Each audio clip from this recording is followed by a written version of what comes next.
The pain you never see coming. Some betrayals don't come from enemies, they come from the ones you love the most. I never thought I'd be the one telling this story. The woman whose life turned upside down not because of a stranger, not because of some unknown temptation, but because of the two people I trusted most in the world, my best friend and my husband. They say pain changes you. But betrayal? Betrayal doesn't just change you. It shatters something inside that you didn't even know could break. I remember when I first met her, my best friend. She had this energy that pulled people in. Confident, charismatic, loud, in a beautiful kind of way. We laughed until our stomachs hurt, shared dreams, secrets, heartbreaks. We talked about the future, about love, about loyalty.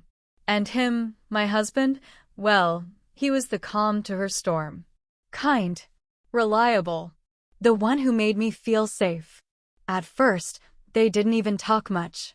But slowly, I noticed little things. Her compliments towards him, a little too enthusiastic. His jokes with her, a little too familiar. But I brushed it off. They're just being friendly, I told myself. After all, I trusted her. She was there when we fought. She was the one I called when I cried.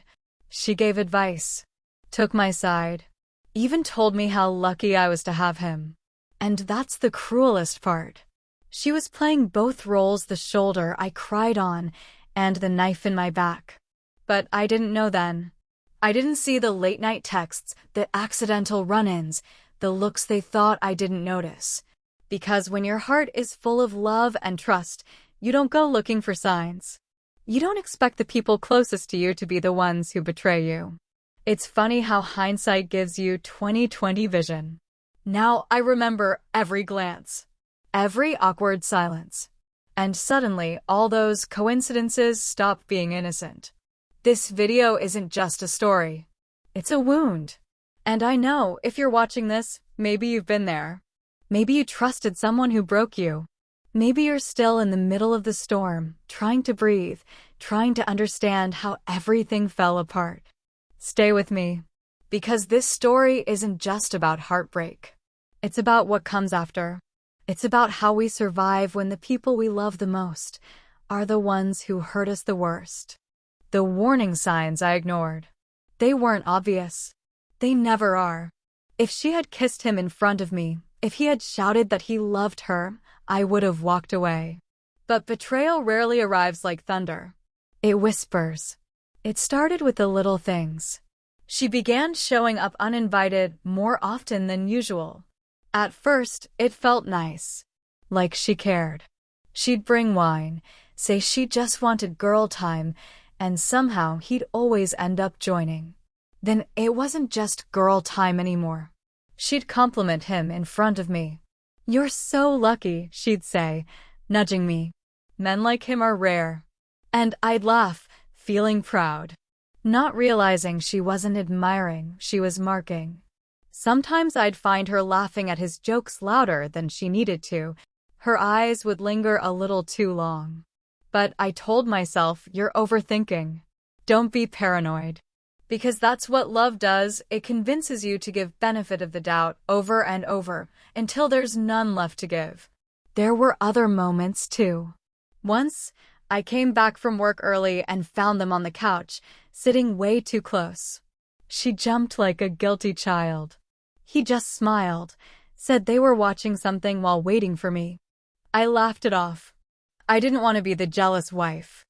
I didn't want to be that woman. So I silenced my gut. Another time, I found a pair of earrings in our living room. Not mine. Not a style I'd wear. She said they were hers, that she must have dropped them during a sleepover. And I believed her, because why wouldn't I? She had a way of making me feel silly for questioning things. Like I was the one creating drama. Like I should just relax and trust her. And I did. I trusted her with my whole life. Looking back, I realized I was being groomed. Groomed into comfort. Groomed into silence. She didn't steal my husband in one night. She slowly moved in, one manipulated moment at a time. And every time I doubted myself, she was there to reassure me. To gaslight me just enough to stay quiet, to stay still, to stay blind. We think betrayal is sudden. But it isn't. It's built with 1,000 tiny choices. And every ignored red flag is a brick in the wall between love and loss. If you've ever ignored your gut to keep the peace, if you've ever silenced your doubts because you loved too much, you're not alone, and it's not your fault. The moment everything fell apart, there's always a moment, a before and after. For me, it started with a message. Just one, an anonymous DM. No name, no explanation, just 5 words. They've been sneaking around. Check. At first, I laughed. I even showed it to her. She rolled her eyes, called it pathetic internet drama. And I wanted to believe her so badly, because believing her meant I could keep pretending my life was still whole. But something cracked that day. A small, trembling doubt took root, and I couldn't unsee it anymore. I started noticing things. His phone never left his pocket. He started locking it. She stopped coming around as often, which somehow felt even worse. She was hiding, and I knew why. One night, he said he was working late. Something in my chest told me to check. So I drove. Not to his office. To her apartment. I didn't even know what I expected to find. But what I saw, it felt like my lungs collapsed. There they were on her balcony, laughing, holding wine glasses. He was touching her hair the way he used to touch mine. So gentle, so familiar. And for a moment, I stood there, frozen, as if watching a movie, as if this wasn't my life crumbling in real time. I didn't scream. I didn't cry. I just left. Sometimes the loudest pain is the one you don't express. The kind that goes silent. Numb. The kind that tears you up from the inside out while the world goes on like nothing happened. When I confronted them later, they denied it. At first. Said I was overreacting. Accused me of being paranoid. Until I showed them the photos I took. Then the silence came. No excuses. No apologies. Just a quiet, bitter confirmation of what I already knew. She didn't cry. He didn't beg. It wasn't even dramatic. It was empty. As if they had already been gone long before I found out. And maybe that's the part that hurts the most. Not the betrayal itself, but realizing how long it had been happening while I still thought everything was okay. There's a before, when you think you're safe.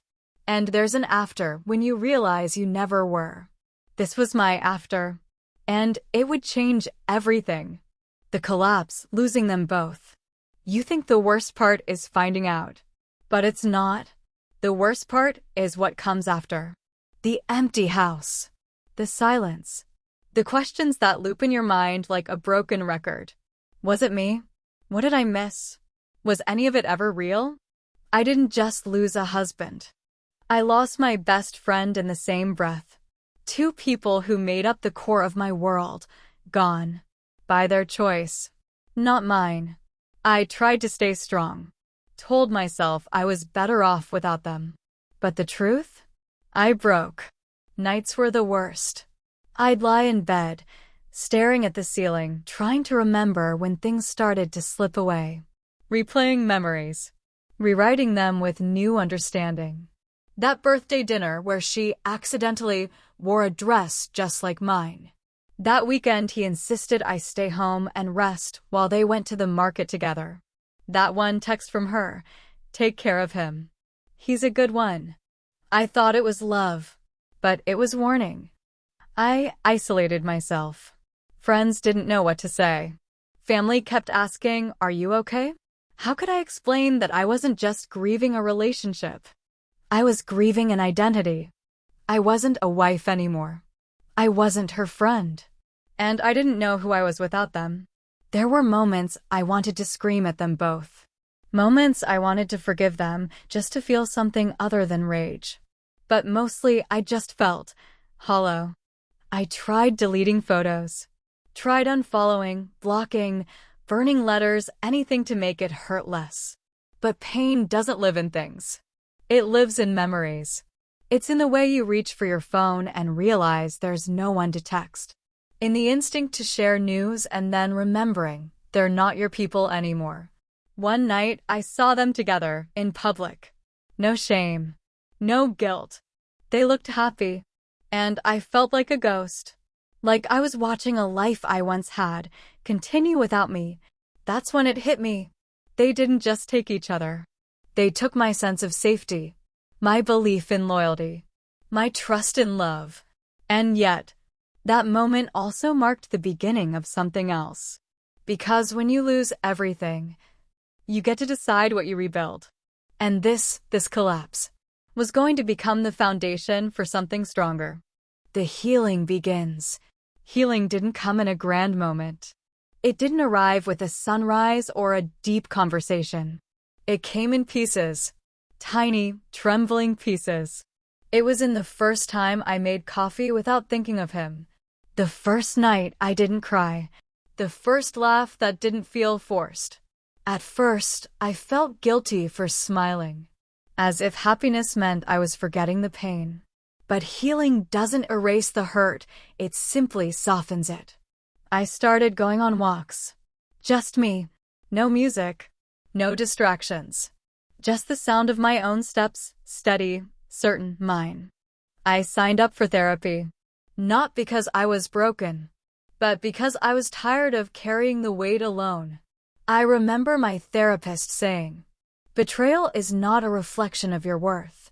It's a reflection of their choices." That sentence stayed with me, because for so long, I thought I was the problem. That maybe I wasn't enough. Not fun enough. Not pretty enough. Not interesting enough. But the truth? They didn't betray me because I lacked something. They betrayed me because they lacked loyalty. It was never about me. And once I understood that, something inside me shifted. I began reclaiming the parts of myself I had silenced. I started journaling again. Wrote letters I never sent. Told the truth on paper when I couldn't speak it out loud. I reconnected with old friends. The ones I had pushed away during my relationship. I apologized. Some came back. Some didn't. But I was learning to make peace with both outcomes. I unfollowed them both on social media. Deleted old photos. Not out of spite, but out of love. For myself. Because every time I saw their faces, I was reliving a version of me that no longer existed. And I was ready to become someone new. Healing isn't linear. Some days you feel strong.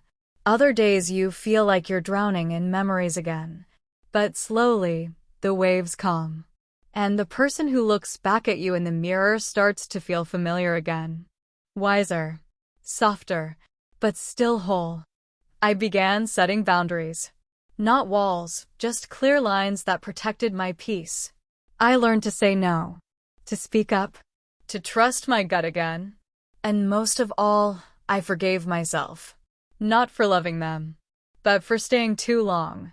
For not listening to the voice inside that whispered, "Something's wrong." Forgiveness doesn't mean forgetting.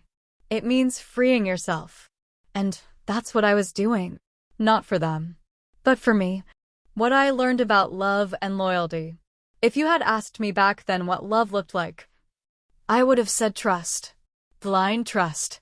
The kind where you hand someone your whole heart without hesitation. But now I know better. Love without boundaries is not loyalty, it's surrender. And surrendering your entire self to someone else is not love. It's self-abandonment. I learned that real loyalty isn't proven when everything is easy. It's proven when temptation knocks.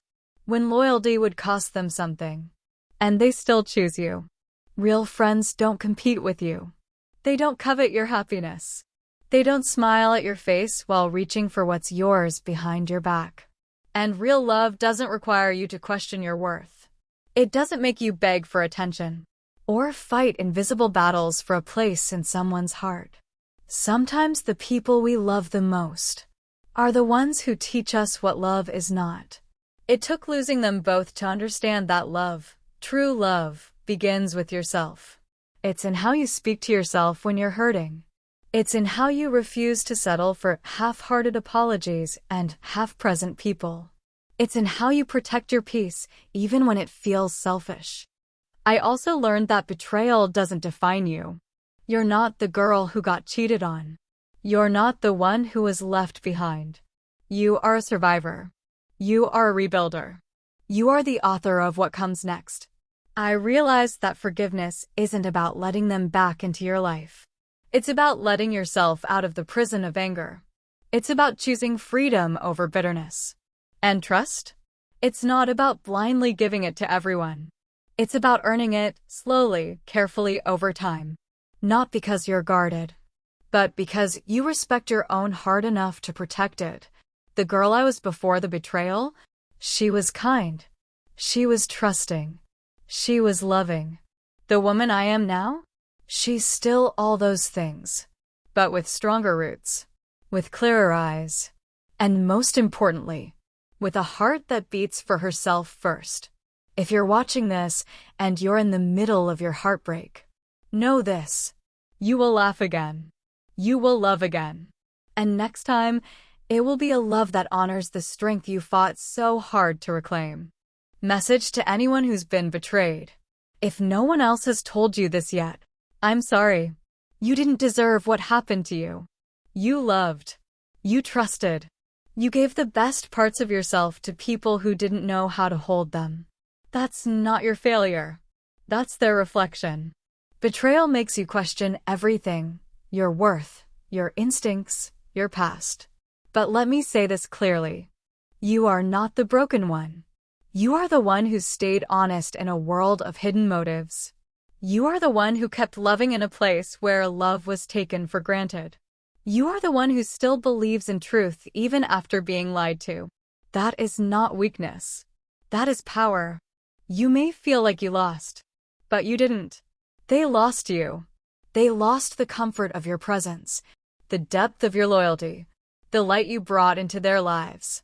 And as hard as it may be to see right now, you will rise from this. Not just as someone who survived, but as someone who transformed.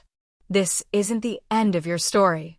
This is the chapter where the heroine reclaims her voice, where she sets boundaries, where she says, I deserve more and I will have it.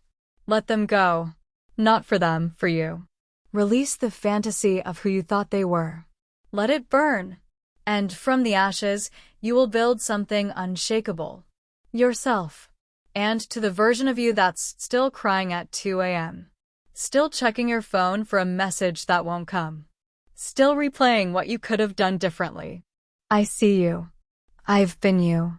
And I promise, there is a version of you that exists beyond this pain. A version that laughs without hesitation. That sleeps without overthinking. That loves without fear.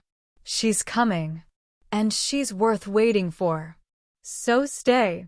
Keep healing. Keep choosing yourself every single day. Because you deserve a love that feels safe. A friendship that's real. A life that's whole. And you're already on your way there.